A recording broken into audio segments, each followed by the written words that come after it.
हरि भक्तों को मेरा प्रणाम। जय श्री राम।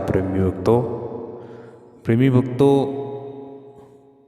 यदि कोई ऐसे व्यक्ति के साथ कभी बुरा हो जाता है, जिस व्यक्ति ने कभी भी किसी के प्रति कुछ बुरा नहीं किया हो और आपसे या आपके किसी मिलने वाले से कोई ये कार्य हो जाता है, ऐसा कुछ कार्य हो जाता है कि आप जानते हुए भी कि नहीं इसमें थोड़ा गलत हो रहा है उसके साथ, फिर भी आप सहयोग कर जाते हैं, तो ऐसे कार्यों से बच कर रहें। अर्थात कुछ ऐसे बुरे कर्म जिसका संग्रह करने से आपके आने वाले समय के लिए दुष्परिणाम हो सकता है। प्रेमी भक्तों, क्योंकि बुरे कर्मों का संग्रह होना कोई लाभकारी बात नहीं है, कोई खुशी की बात नहीं है, क्योंकि कर्म अच्छे हो या बुरे, देखिए उनका पाप पुण्य आपको मिलेगा ही मिलेगा और इसी धरा पे मिलेगा। परंतु जो बुरे कर्म हैं जिसका संग्रह बिल्कुल भी करना नहीं चाहिए। क्यों? क्योंकि देखिए ये दोषपूर्ण है एक तरह से, क्योंकि आपके जीवन में बुरे कर्मों का संग्रह एक ऐसी चीज़ है जो आपकी भक्ति पर, आपके अध्यात्म पर गहरा गहरा प्रभाव डालती। क्योंकि आपका जीवन, बाहरी जीवन अलग हो जाएगा, फिर आंतरिक जीवन अलग रहेगा। इसमें बहुत दोष आएगा, फिर बाद में भक्ति मार्ग में काफ़ी दोष आने लग जाएगा, क्योंकि आपका फिर मन ऐसी चीज़ों में भटकता रहेगा, फिर लाभ हानि की ज़्यादा बातें सोचने लगेगा कि इसमें लाभ है उसमें हानि है। बुरे कर्मों का संचय करना बहुत ही हानिपूर्वक हो सकता है आने वाले भविष्य के समय में, क्योंकि आप ये मान के चलिए कि अगर आप किसी के साथ गलत भी कर देते हैं, यानी कुछ फायदे, अपने फायदे के लिए किसी का, दूसरे का गलत कर देते हैं, तो ये मान के चलिए कि आपको उसका रिटर्न मिलेगा नहीं। आप ऐसे कभी मत सोचना कि आपको उसका वापस नहीं मिलेगा। वो चीज़, वो 101% आपको मिलेगा, और वो पता नहीं किस रूप में मिलता है। परमेश्वर, मैं तो परमेश्वर से इतनी विनती करूं कि ऐसा किसी के साथ होना,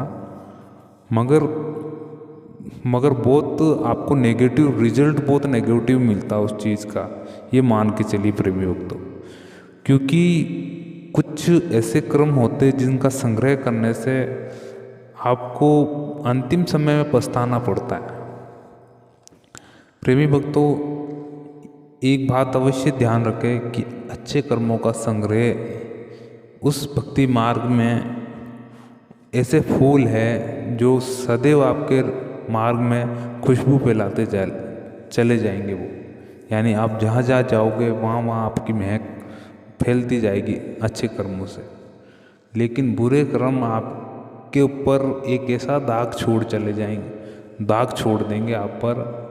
फिर आप भले ही अपने आंतरिक जीवन में, अपने आध्यात्मिक जीवन में कितना भी हो, मगर वो ऐसा दाग छोड़ जाएंगे कि आप उसे भूल नहीं सकेंगे। यानी ऐसा दाग हो जाएगा, या ना उसको मिटाना एक तरह से भारी पड़ जाएगा, वो बेदाग सा दाग हो जाएगा एक तरह से। तो प्रेमी भक्तों, ऐसा कुछ है कि बुरे कर्मों का संचय आपको बिल्कुल भी नहीं करना चाहिए। अर्थात बिल्कुल भी इतना सोच के रखें कि आपसे हो जितना अच्छा करें, जितना बन पड़े उतना ही अच्छा करें। और जहाँ पर आपको लगता है कि नहीं यार थोड़ा सा कुछ हो रहा है, इधर उल्टा गलत काम हो रहा है, तो थोड़ा बहुत हो जाता है। क्योंकि कहीं कहीं झूठ भी ऐसा होता है कि जहाँ सोच सच के सामने एक झूठ लाभकारी भी होता है कभी कभी, किसी को बचाने के लिए, किसी की आबरू या फिर किसी का सहयोग करने के लिए किसी भी तरह से एक झूठ कभी कभी रामबाण साबित हो जाता है। तो इस पे वो वैसी बात नहीं है कि नहीं ऐसा तो हम बिल्कुल ही करना ही छोड़ देंगे, कि नहीं कुछ जगह पे वाजिब सा भी है ये चीज़।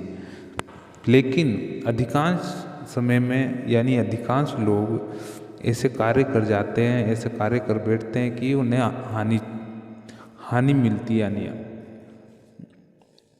तो प्रेमी भक्तों, आप मान के चलिए कि आप अपने शुभ कर्मों का ही भोगी बने, अशुभ कर्मों का भोगी ना बने, बुरे कर्मों का भोगी ना बने प्रेमी भक्तों। और मैं इसी कामना के साथ आपसे इजाज़त लूँगा।